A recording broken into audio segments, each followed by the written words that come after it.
হে বন্ধুরা, welcome to my channel Tanay football update. আবারও তোমাদের জন্য একটি নতুন আপডেট নিয়ে কথা বলতে চলে আসলাম।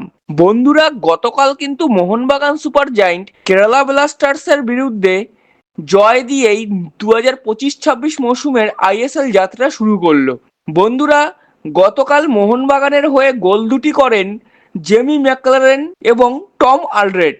গতকালের ম্যাচে সার্জিও লোবেরা কিন্তু কেরালার বিরুদ্ধে কামিংস এবং টমকে বেঞ্চে রেখেই 4-4-2 ফরমেশনে দল সাজিয়েছিলেন এবং প্রথম হাফে ম্যাচের 36 মিনিটে মোহনবাগানের হয়ে প্রথম গোলটি করেন জেমি ম্যাকলারেন এবং সেকেন্ড হাফে 97 মিনিটের মাথায় গোল করে কফিনের শেষ ব্রেকটি পুঁতে দেন টম আলড্রেট। তো বন্ধুরা, মোহনবাগানবাসীর কাছে একটি ভালো খবর যে তারা পুরো 3 পয়েন্ট নিয়ে গতকাল মাঠ ছেড়েছে। তো বন্ধুরা, গতকালের ম্যাচটি তোমাদের কেমন লেগেছে সেটা কিন্তু অবশ্যই কমেন্ট করে জানাও।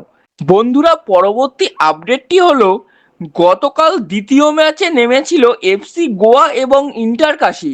বন্ধুরা, ইন্টার কাশি কিন্তু তাদের বিদেশি গোলকিপার নিয়েই খেলতে নেমেছিল গতকালের ম্যাচে, কিন্তু একটু দুঃখের বিষয় হলো প্রথম ম্যাচেই ইন্টার কাশির বিদেশি গোলকিপার লুইস তোরেস 80 মিনিটের মাথায় একটি বাজে ফাউল করে লাল কার্ড খায়। তাতেও কিন্তু দমানো যায়নি ইন্টার কাশিকে।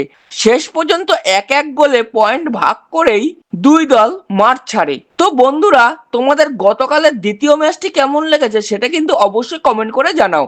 বন্ধুরা, পরবর্তী আপডেটটি হলো 2025-26 মরশুমে মোহামেডান এফসি প্রথম মাঠে নামতে চলেছে জামশেদপুর এফসির বিরুদ্ধে।